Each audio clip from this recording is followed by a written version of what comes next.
নমস্কাৰ school coaching পইণ্টলৈ স্বাগত জনাইছোঁ। ইয়াত মই অসমীয়া মাধ্যমৰ গণিত বিষয়ৰ কিছুমান কুৱেশ্যন আনসাৰ ডিছকাশ্যন কৰিম। আশা কৰোঁ আপোনালোকে সকলোৱে ভাল পাব। আৰু যদি প্ৰথমবাৰৰ বাবে মোৰ চেনেলটো চাইছে তেতিয়াহ'লে প্লিজ ছাবস্ক্ৰাইব কৰক আৰু বেল আইকনটো হিট কৰক যাতে মোৰ আগন্তুক ভিডিঅ'বোৰৰ বিষয়ে আপোনালোকে জানিব পাৰে।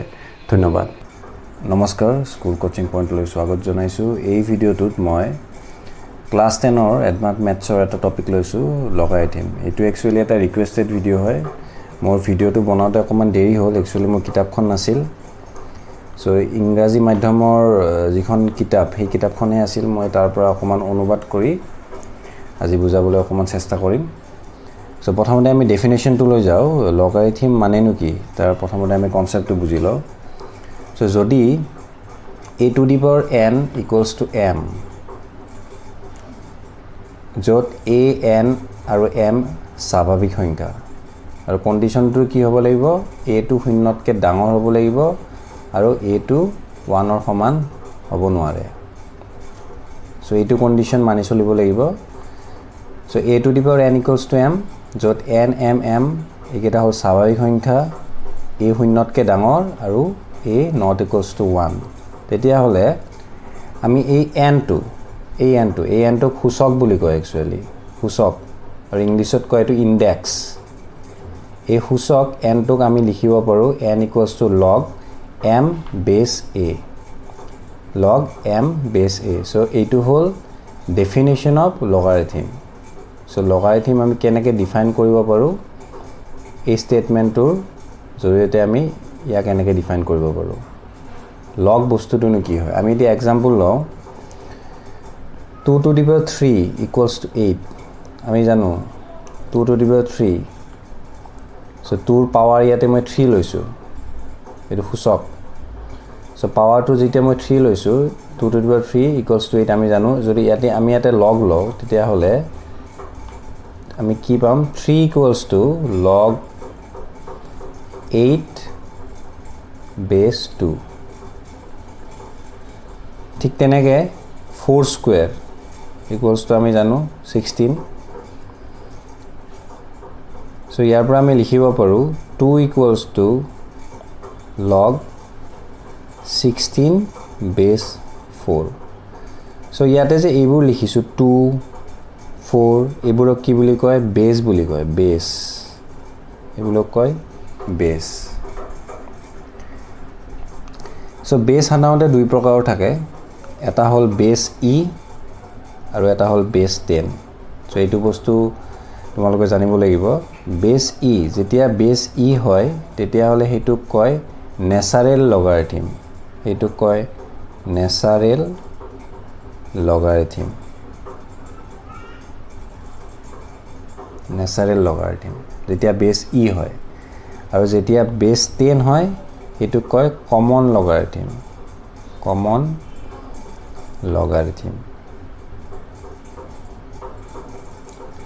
আৰু এই চেপ্টাৰটোত ক্লাছ 10ৰ যিটো এডভান্স মেথছত লগাৰিথম চেপ্টাৰটো দিয়া আছে, তাত কমন লগাৰিথম, তাৰমানে আমি যিবোৰ কুৱেশ্যন আমি ডিছকাছ কৰিম তাতে বেছটো আমি কি ল'ম, 10 বুলি ল'ম।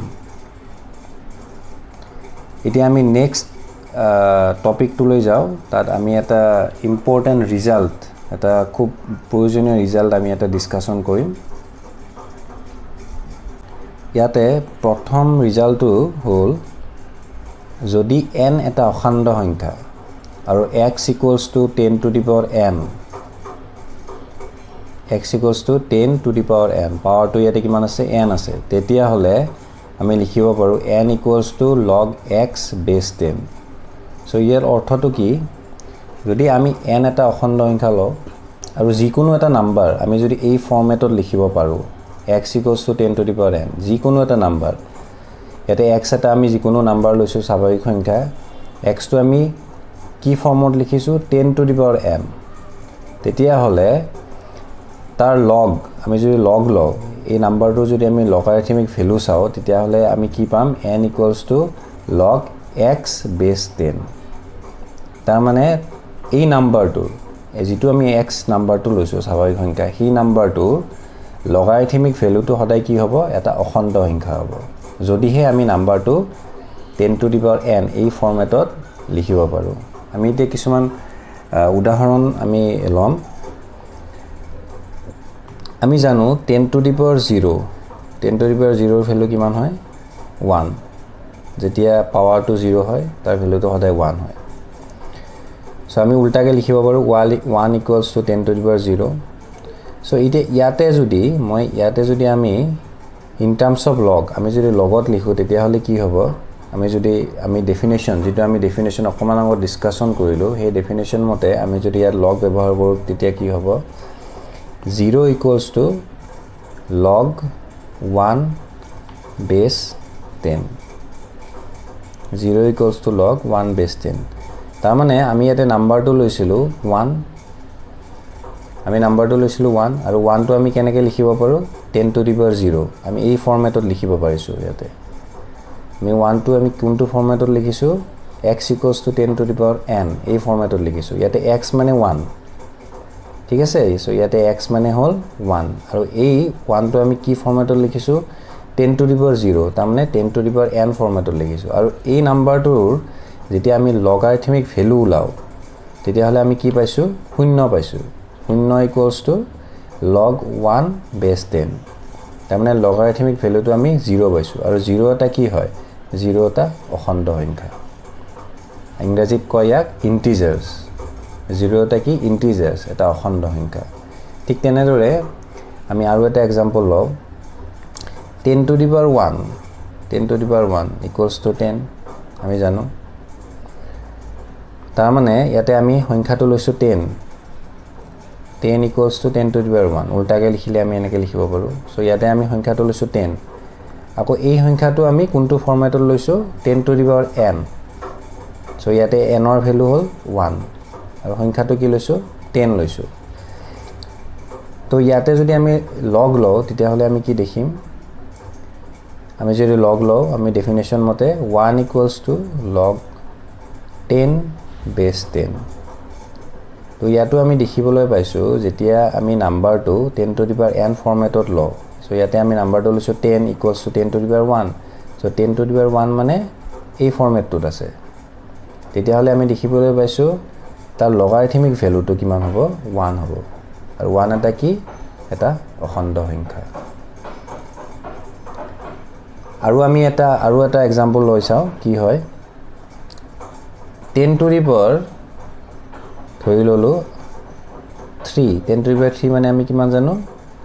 1000 তাৰ মানে আমি এতে নাম্বাৰটো লৈছো 1000 আৰু ইয়াৰ ফৰ্মটো কেনেকুৱা ধৰণৰ 10 to the power n format এই ফৰম্যাটটোত আছে 1000 আমি নাম্বাৰটো লৈছো 1000 মানে 10 to the power 3 আৰু 10 to the power 3 মানে 10 to the power n ফৰম্যাটত আছে আৰু ইয়াতে x মানে কি বুজাইছে 1000 বুজাইছে তো ইয়াতো যদি আমি লগ লও ডেফিনেশন মতে আমি কি পাম 3 equals to log 1000 base 10 তো আমি দেখিবলৈ পাইছো যেতিয়া আমি লগ লও তাৰ ভ্যালুটো আমি কিমান পাইছো 3 পাইছো আৰু 3 এটা কি অখণ্ড সংখ্যা সো এইটো এটা খুব ইম্পৰ্টেন্ট ৰিজাল্ট সো ইয়াৰ কনসেপ্টটো তোমালোকে বুজি পাব লাগিব কেনেকৈনো যদি আমি এটা যিকোনো আমি এটা স্বাভাৱিক সংখ্যা লও আৰু স্বাভাৱিক সংখ্যাটোৰ ফৰম্যাটটো যদি 10 to the power n হয় এই ফৰম্যাটটোত আমি লিখিব পাৰো তেতিয়া হলে তাৰ যেটো লগাৰিথমিক ভ্যালু হ'ব হেতু এটা অখণ্ড সংখ্যা হ'ব সদায় এটা অখণ্ড সংখ্যা হ'ব এতিয়া আমি নেক্সট ৰিজাল্টটো লৈ যাও নেক্সট স্টেটমেন্টটো কি আছে চাও যদি x not equals to 10 to the power n তাৰ মানে ইয়াতে কি কৈছো x to 10 to the power n ফৰম্যাটত নাই আগৰ কন্ডিশনটোত আমি কি ধৰিছিলো 10 to the power n ফৰম্যাটত আছে কিন্তু এই কন্ডিশনটোত আছে কি x not equal to 10 to the power n যদি 10 to the power n ফৰম্যাটত না থাকে তেতিয়া হলে কি হ'ব আমি চাম তেতিয়া হলে কি হ'ব হেই যেটো আমি নাম্বাৰ লম তাৰ লগাৰিথমিক ভ্যালুটো কি হ'ব অখণ্ড সংখ্যা প্লাস এটা ধনাত্মক প্ৰকৃত ভগ্নাংশ তাৰ মানে ইয়াত ইংৰাজীত কম ইন্টিজাৰ্স plus 1 positive proper fraction integers অখণ্ড সংখ্যা মানে integers plus 1 positive proper fraction মানে হল প্ৰকৃত ভগ্নাংশ এটা ধনাত্মক প্ৰকৃত ভগ্নাংশ আমি এতিয়া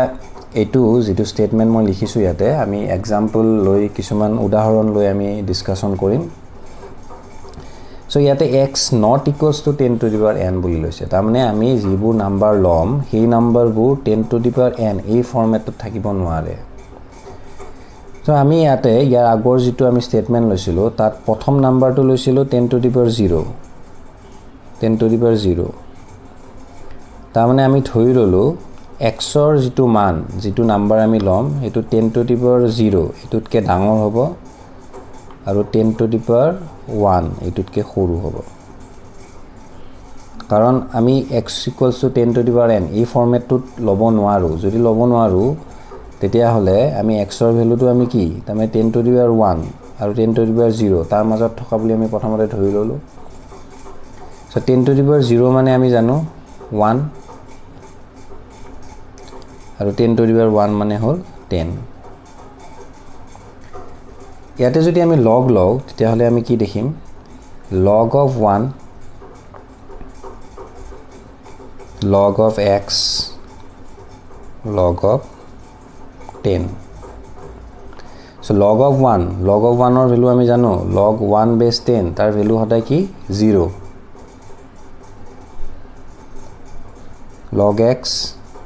আৰু log 10 ৰ ভেলু আমি কিমান জানো log 10 base 10 log 10 ৰ ভেলু হ'ল 1 তাৰমানে আমি ইয়াৰ পৰা কি বুজিলোঁ যেতিয়া আমি নাম্বাৰটো 1 আৰু 10 ৰ মাজত লওঁ তাৰমানে x equals to 10 to the power n এই ফৰ্মেটটোত আমি লোৱা নাই